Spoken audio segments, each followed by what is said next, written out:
Fala galera, sejam bem-vindos ao 47º episódio da CLT, o Decreto-Lei número 5.452. Galera, no episódio de hoje nós vamos dos artigos 850, 876 até o artigo 889-A. Galera, se vocês estiverem curtindo nossos episódios, deixe o seu like, sua inscrição e ative o sininho para receber as notificações, que os algoritmos entenderão que o nosso conteúdo é de grande relevância e cada vez mais distribuirão para mais pessoas. Vamos lá? Capítulo 5 da execução, seção 1 das disposições preliminares. Artigo 876. As decisões passadas em julgado ou das quais não tenha havido recurso com efeito suspensivo, os acordos, quando não cumpridos, os termos de ajuste de conduta firmados perante o Ministério Público do Trabalho e os termos de conciliação firmados perante as comissões de conciliação prévia, serão executadas pela forma estabelecida neste capítulo. Parágrafo único. A Justiça do Trabalho executará, de ofício, as contribuições sociais previstas na alínea A do inciso 1 no inciso 2 do caput do artigo 195 da Constituição Federal e seus acréscimos legais, relativas ao objeto da condenação constante das sentenças que proferir e dos acordos que homologar. Artigo 877. É competente para a execução das decisões o juiz ou presidente do tribunal que tiver conciliado ou julgado originariamente o dissídio. Artigo 877-A. É competente para a execução de título executivo extrajudicial o juiz que teria competência para o processo de conhecimento relativo à matéria. Artigo 878. A execução será promovida pelas partes, permitida a execução de ofício pelo juiz ou pelo presidente do tribunal, apenas nos casos em que as partes não estiverem representadas por advogado. Parágrafo único. Revogado. Artigo 878-A. Faculta-se ao devedor o pagamento imediato da parte que entender devida à previdência social, sem prejuízo da cobrança de eventuais diferenças encontradas na execução ex officio. Artigo 879. Sendo ilíquida a sentença exequenda, ordenar-se-á previamente a sua liquidação, que poderá ser feita por cálculo, por arbitramento ou por artigos. Parágrafo 1º. Na liquidação, não se poderá modificar ou inovar a sentença liquidanda, nem discutir matéria pertinente à causa principal. Parágrafo 1º-A. A liquidação abrangerá também o cálculo das contribuições previdenciárias devidas. Parágrafo 1º-B. As partes deverão ser previamente intimadas para a apresentação do cálculo de liquidação, inclusive da contribuição previdenciária incidente. Parágrafo 2º. Elaborada a conta e tornada líquida, o juízo deverá abrir às partes prazo comum de 8 dias para impugnação fundamentada com a indicação dos itens e valores objeto da discordância, sob pena de preclusão. Parágrafo 3º. Elaborada a conta pela parte ou pelos órgãos auxiliares da Justiça do Trabalho, o juiz procederá à intimação da União para manifestação, no prazo de 10 dias, sob pena de preclusão. Parágrafo 4º. A atualização do crédito devido à Previdência Social observará os critérios estabelecidos na legislação previdenciária. Parágrafo 5º. O ministro de Estado da Fazenda poderá, mediante ato fundamentado, dispensar a manifestação da União quando o valor total das verbas que integrem o salário de contribuição, na forma do artigo 28 da Lei 8.212, de 24 de julho de 1991, ocasionar perda de escala decorrente da atuação do órgão jurídico. Parágrafo 6º.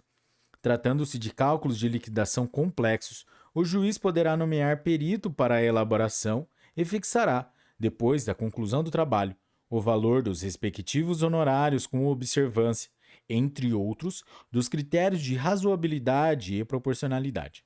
Parágrafo 7º. A atualização dos créditos decorrentes de condenação judicial será feita pela taxa referencial, TR, divulgada pelo Banco Central do Brasil, conforme a Lei nº 8.177, de 1º de março de 1991. Seção 2 do mandado e da penhora. Artigo 880. Requerida a execução, o juiz, ou o presidente do tribunal mandará expedir mandado de citação do executado, a fim de que cumpra a decisão ou o acordo no prazo, pelo modo e sob as combinações estabelecidas, ou, quando se tratar de pagamento em dinheiro, inclusive de contribuições sociais devidas à União, para que o faça em 48 horas ou garanta a execução, sob pena de penhora. Parágrafo 1º. O mandado de citação deverá conter a decisão exequenda ou o termo de acordo não cumprido. Parágrafo 2º. A citação será feita pelos oficiais de diligência. Parágrafo 3º. Seu executado, procurado por 2 vezes no espaço de 48 horas, não for encontrado, far-se-á a citação por edital, publicado no Jornal Oficial ou, na falta deste, afixado na sede da junta ou juízo, durante 5 dias. Artigo 881. No caso de pagamento da importância reclamada, será este feito perante o escrivão ou secretário, lavrando-se termo de quitação em 2 vias, assinadas pelo exequente, pelo executado e pelo mesmo escrivão ou secretário, entregando-se a segunda via ao executado e juntando-se a outra ao processo. Parágrafo único. Não estando presente o exequente, será depositada a importância, mediante guia, em estabelecimento oficial de crédito ou, em falta deste, em estabelecimento bancário idôneo. Artigo 882. O executado que não pagar a importância reclamada poderá garantir a execução mediante depósito da quantia correspondente, atualizada e acrescida das despesas processuais, apresentação de seguro-garantia judicial ou nomeação de bens à penhora, observada a ordem preferencial estabelecida no artigo 835 da Lei nº 13.105, de 16 de março de 2015, Código de Processo Civil. Artigo 883.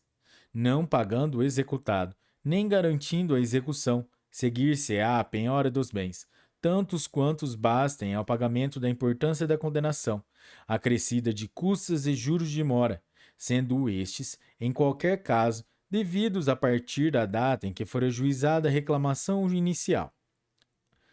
Artigo 883-A.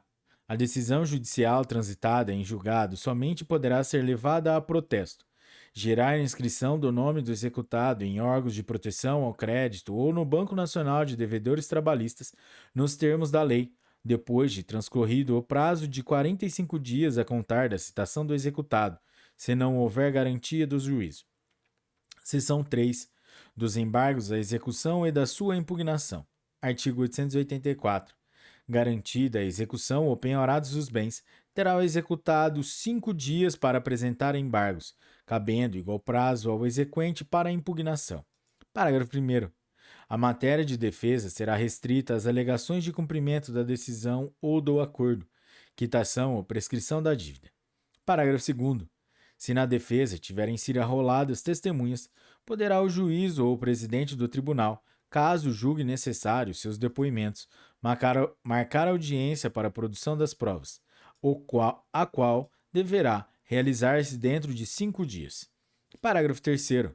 Somente nos embargos à penhora poderá o executado impugnar a sentença de liquidação, cabendo ao exequente igual direito e no mesmo prazo. Parágrafo 4º. Julgar-se-ão na mesma sentença os embargos e as impugnações à liquidação apresentadas pelos credores trabalhista e previdenciário.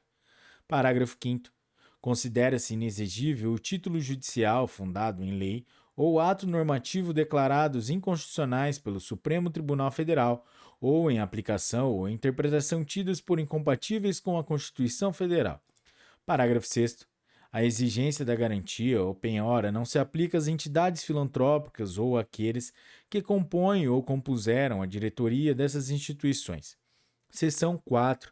Do julgamento e dos trâmites finais da execução. Artigo 885. Não tendo sido arroladas testemunhas na defesa, o juiz ou presidente, conclusos os autos, proferirá sua decisão. Dentro de 5 dias, julgado subsistente ou insubsistente a penhora. Artigo 886. Se tiverem sido arroladas testemunhas, fim da sua inquirição em audiência, o escrivão ou secretário fará, dentro de 48 horas, conclusos os autos